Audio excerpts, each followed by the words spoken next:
be with Dr. Bartholomew Orr, pastor, author, husband, family man, and thought leader as he encounters other believers who have impacted the world with their God-given gifts and talents. Let's meet the people who are moving the church forward with their faith, wisdom, direction, and innovation. It's spiritual, it's motivational, it's Church Forward. Well, welcome again to our podcast. These Church Forward Conversation chronicle the stories and lifestyle of some of the world's most innovative people who will share how their faith, wisdom, and direction help them to really change lives and make a difference in these unprecedented times. And I'm your host, Bartholomew Orr, and so grateful to have with me today the one and only Sheriff Bonner. How are you doing? Thank you, Pastor. I'm doing well. Thank you for having me. And look, you have a lot of hats that you're wearing these days, not only Sheriff Bonner, right, but also you have an election that you're running for as well. Right, running for the city of Memphis mayor, and that will be coming up in October of this year. So, again, it's busy times for me and my family. Let me say that. Hey, as well. And you know what? And many people don't even think about that. Right. That, all that you do, especially out in the public, your family literally is behind you and supporting you and really holding you up in the midst of all of this. Right. And my wife is at home. So when I come home after a day or even the afternoons being out sometimes, she's the force of reason. She tells me what I do well, what I do bad. So well, tell me about your family. Well, been married now almost 42 years in August. Well, my wife Audrey and I will be married 42 years. We have two sons. Both our sons live in Atlanta. Both are married. Our oldest sons have a set of twins, 5 years old, a girl and a boy. Wow. And our youngest son, he's married and he has a little 3-year-old daughter. So I have two granddaughters and one grandson. So excited about to see them. So you're in the grandparent club. Oh yeah, man. It's nothing like it. I promise you, it's nothing like it. Well, now with them being in Atlanta, that means I guess they don't get here oftentimes. So when they do come, I know you all are showering them with a lot of love and attention. Oh man, it's nothing like grandparent love. You can spoil them and then let them go back home. That's right. Tell your sons. I tell my sons that's your problem. So but it's great seeing them. Now, is Memphis home for you? Absolutely. Grew up in Orange Mound as well as Westwood. Okay. I've been here all my life. My wife as well. So we raised our family here. So love Memphis. All right. So growing up, because one of the questions deal with just faith. Mm-hmm. Growing up, tell me about your faith. Oh wow, we started at church as long as I could remember. My dad was on the deacon board. My mom was very active in church, and on Sundays, it was from sun up to sundown, starting from Sunday school all the way to the afternoon. We usually would go to a 3:00 program because when I was a kid, I sung in a youth choir. Oh, wow. So we would have to go to different churches, or we'd have a program at our church. And then... And what church did you grow up in? Mount Olive over in Orange Mound. It's okay. on the corner of Pendleton and Spotswood there. Yeah. When I was a little bitty boy, Reverend Robinson was the pastor, that Melvin Robinson, and he passed away, and then B.T. Jackson became the pastor there. So that's where I was baptized at, and went there until my wife and I got married. Wow, wow. So now, if you had to really take 3 words to describe yourself, what would it be? Well, I think I'm truthful, I'm approachable, and that last word, maybe honest. Okay. Sometimes that doesn't serve you well all the time because people ask you questions. And then, you just have to be honest with people. And I think people expect that. Yeah. Well, being a sheriff, even running for mayor, faith, how have your faith really shaped the careers that you've taken, the directions that you've taken, and all of that? Well, Pastor, being in law enforcement, you've got to be a praying man. I mean, I tell you, I've seen some things that would shake the average person. I've been through some things through my law enforcement career that would shake the average person. before I ran for sheriff, I prayed about it. I asked my wife about it. I'm so thankful to have a church-going woman. That was one of the prerequisites before I would marry anybody. I wanted someone that attended church and that would raise my children in church. So even this mayor bid, I prayed about it. And so prayer is very important to me. It's very important to my family, and I'm so happy that my sons, even though they're in Atlanta, they go to church now. Their wives go to church. Their families go to church. So the tradition goes on. So just being rooted is always good. That's all right. And I can only imagine the things that you have seen. Yes. Even in the law enforcement, this decision to run for mayor. I mean, what was some of the, what led you to that? Well, as I said, I prayed about it. And then I wanted to see a vision for Memphis. I want to see Memphis do better. I know we can do better. When we look at crime and what's going on in our city, economic development, and all those things kind of piggyback off one another. But first and foremost, we've got to get crime under control. Economic development is fine, but companies won't move to Memphis if our crime rate keeps going like it's going. And then seeing our young African-American children in our community, we've got to give them hope. Our children are the most important things. It should be the most important things to this community because they're going to be the leaders, the future leaders of tomorrow in Memphis. So all of those things kind of shaped the reason that I wanted. We could talk about blight and we could talk, a lot of other things, but really, just wanting to be a part of the change. You've talked about how faith have really shaped you and just your upbringing and with your family. But as we get into wisdom, you mentioned about the African American young men and women that are out there. Mm-hmm. What wisdom would you give to them in terms of what it means to be successful? Well, Pastor, I see so many African American young men that are in jail, and I talk to these kids all the time. And what I tell the community is that a lot of these young men are seeking wisdom from older people, mentors. They want to be mentored. And so when you talk to these young people, you talk about their dreams and what they want to do in life. As I was raising our two sons, my wife was really good with asking them, what did you want to do? What did you want to do in life? And not only what do you want to do in life, but here's the path. Here's the way to do it. And so a lot of times when our young people are trying to decide what they want to do in life, they really don't know how to achieve that goal. So as a parent, as a mentor, those are our jobs. Those are our jobs to get those kids in the right direction. To really not only help them even in shaping it, like you said, the goal, but even the direction to get there. Right. What's the blueprint? Yeah, and that's perfect because a lot of times kids don't know the blueprint. So we as an adult, we have to talk to them about that. Now, how did you end up in law enforcement? That was a strange thing. My father was in law enforcement. He was not the first African-American on the Memphis Police Department, but he was in one of the earlier classes. And so I had a love for science. I really love science, and I always thought that I would do something in the science field. Well, going to college and kind of getting distracted, but going to college, Dad came to me one day. He said, well, look, until you decide exactly what you want to do, why don't you try this? And I tried it, and I just absolutely fell in love with the career.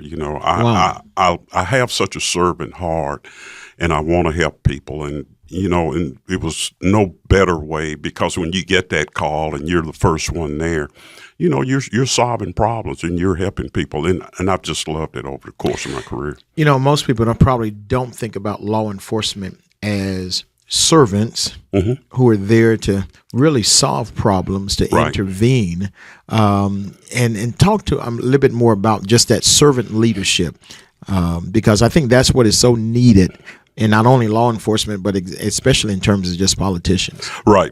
And you have to have a servant heart. You want to serve your community. You want to see all do better. It's not just about you. It's not about making the company bottom line bigger, because there's no company. The company is the community, is our people that live in our cities.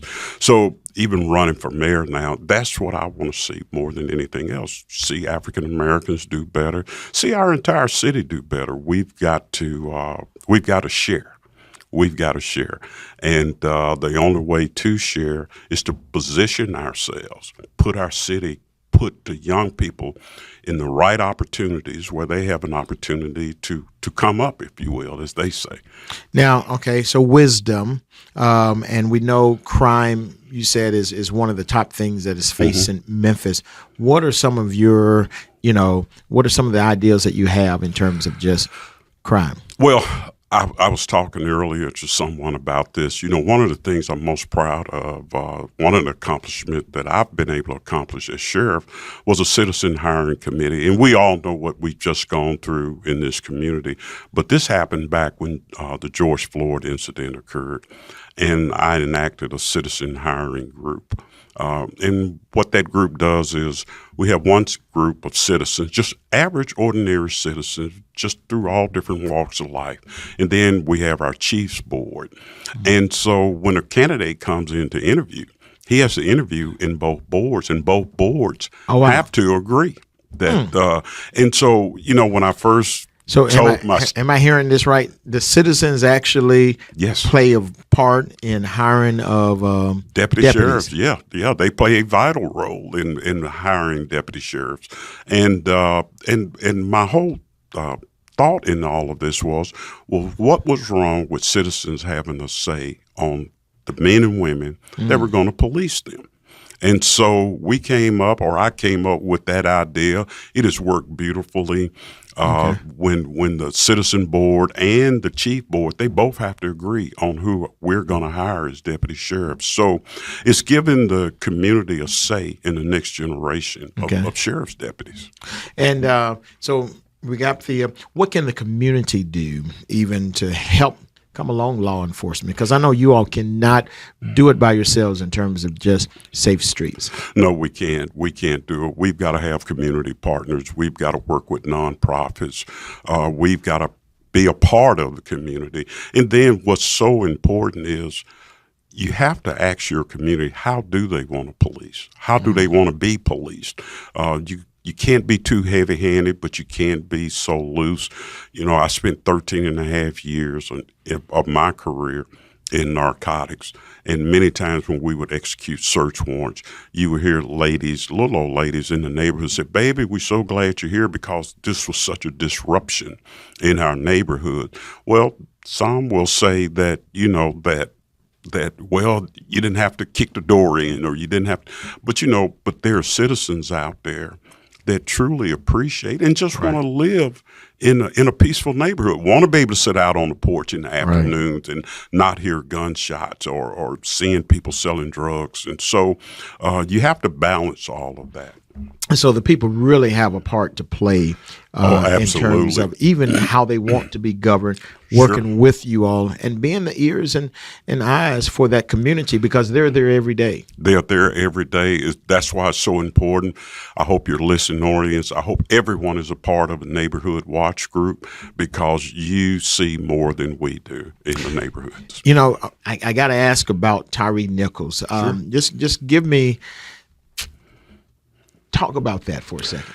Well, it's been very publicized that I did not see the video until everyone else saw the video, which again, that's water under the bridge, and I'm okay with it. But when I did see it, Pastor, I was upset. I was angry. I was disappointed, hurt, just a number of things.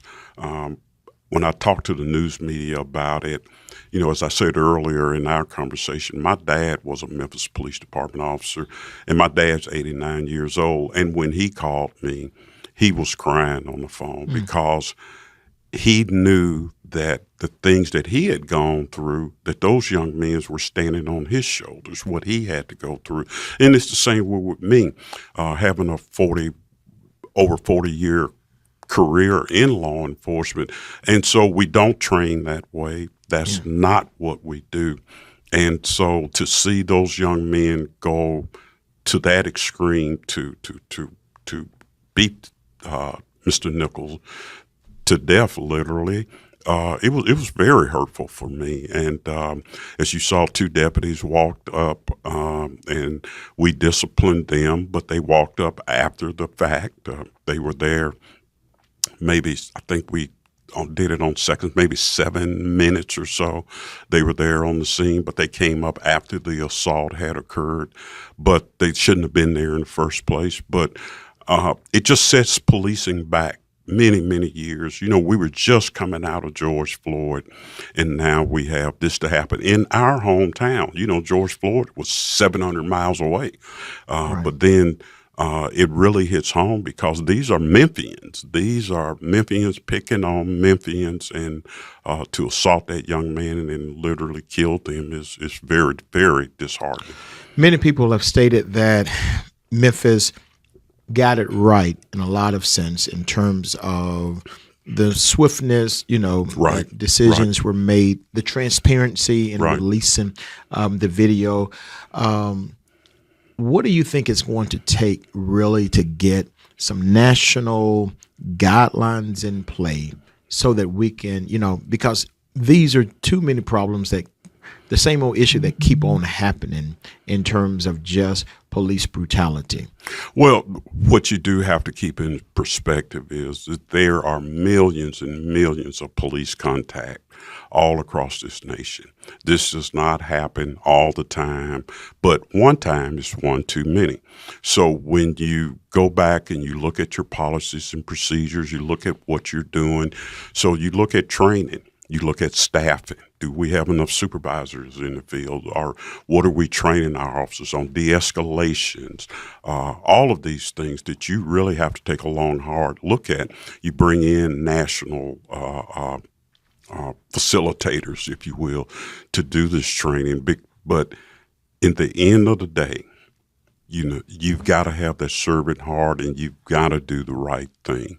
And you're taught that. Our recruit school is 26 weeks in recruit school, and we go over just about every scenario that we can come up with. And even with this Tyrese Nichols incident, that will be a part of our training from now on. Matter of fact, I would be willing to say that Tyrese Nichols will be a part of training all over the United States. So out of his death, maybe, hopefully, prayerfully, some good will come of it. But that doesn't help the Nichols family, the Wells family. They lost a child. From all indications, we lost a tremendous young man in the community. But in that, hopefully, you know, that we will train better, and that our officers, right after it happened, we went out and we talked to our officers and you know, just trying to see where they were. You know, do you understand? I mean, what is it?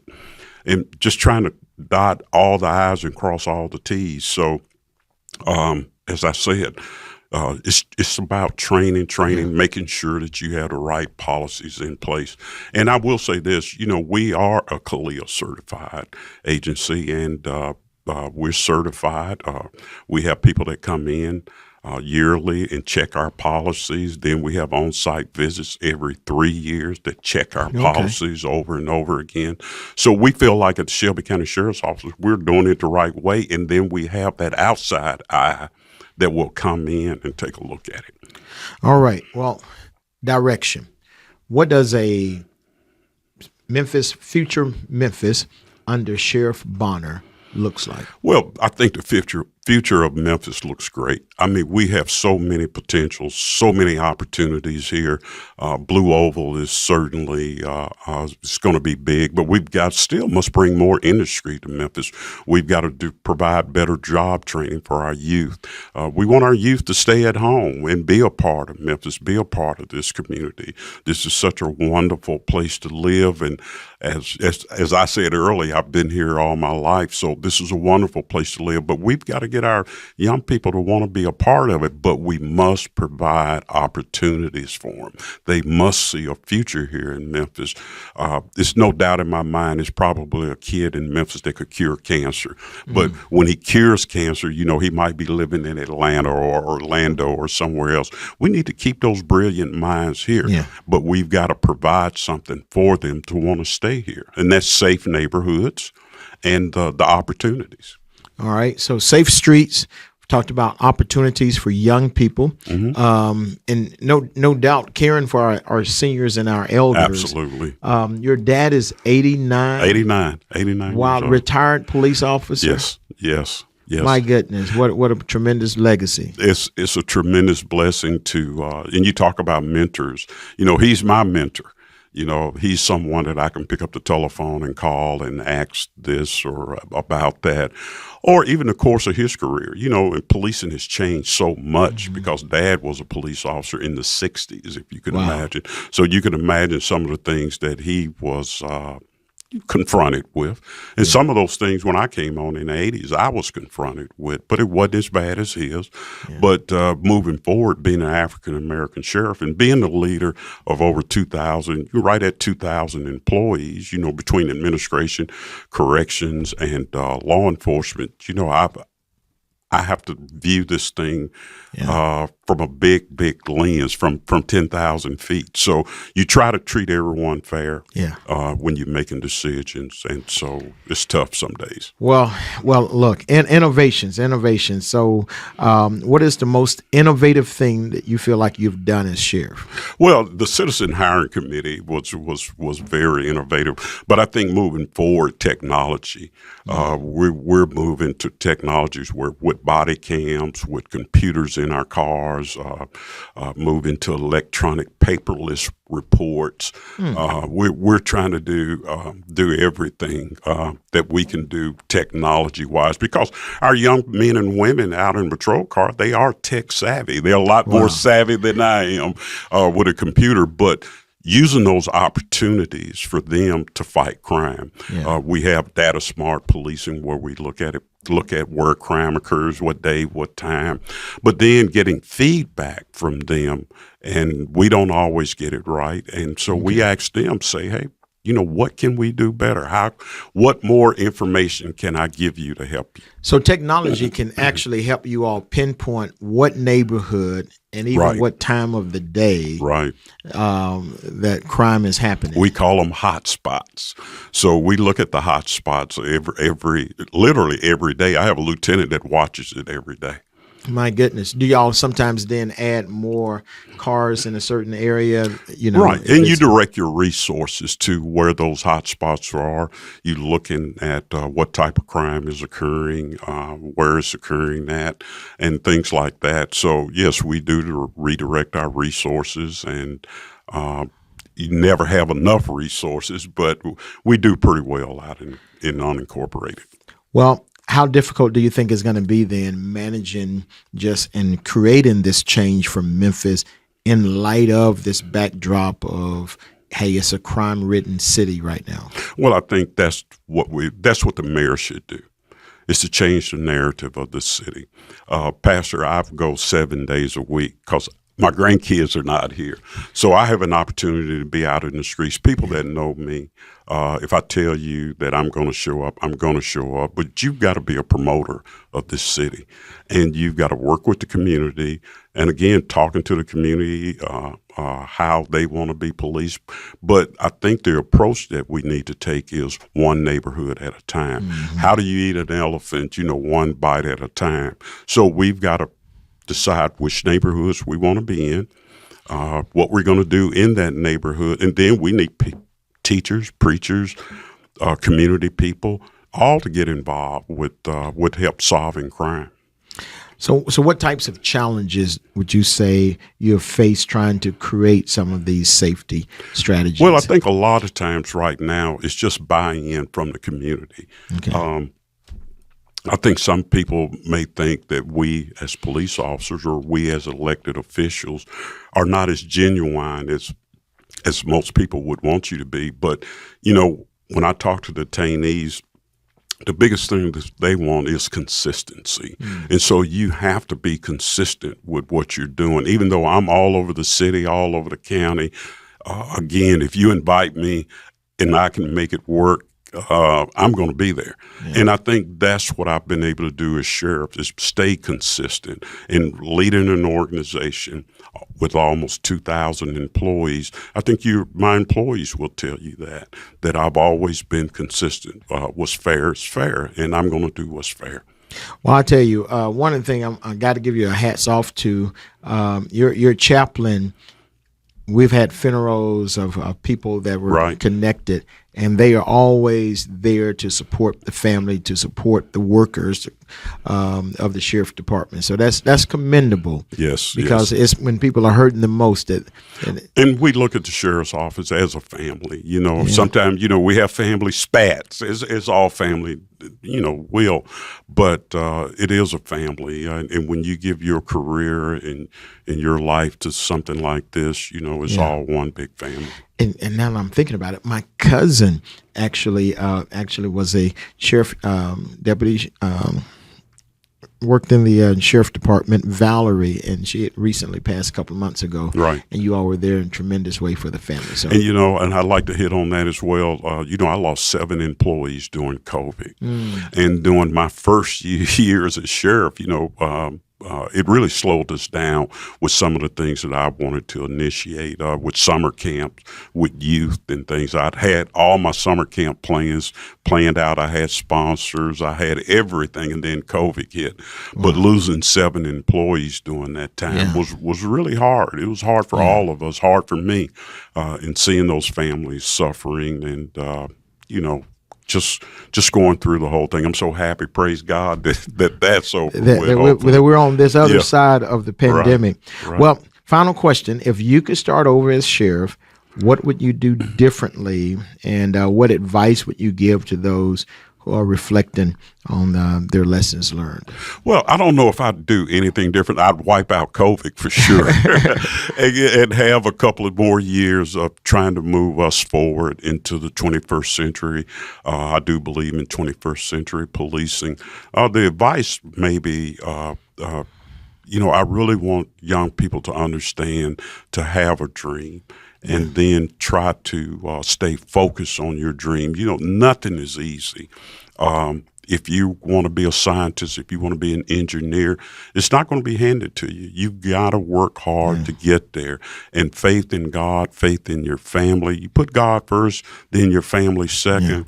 Surround yourself with good people that are going to encourage you, because you're going to have some downtime, some times that are going to be tough. But you surround yourself around good people, then you can make it. You can make it. Yes. Well, look, I am so thankful for you joining us with Church Forward and with Sheriff Bonner.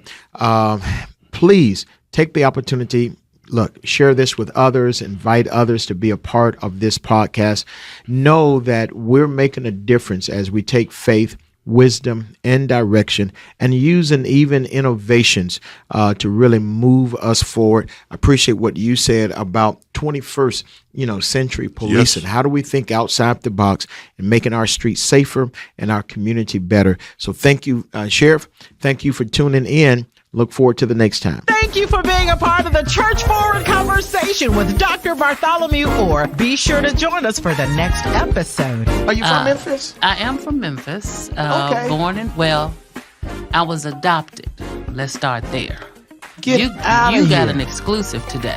Wow. And I've just started sharing this story. But my birth parents. I was adopted out of Nashville, Tennessee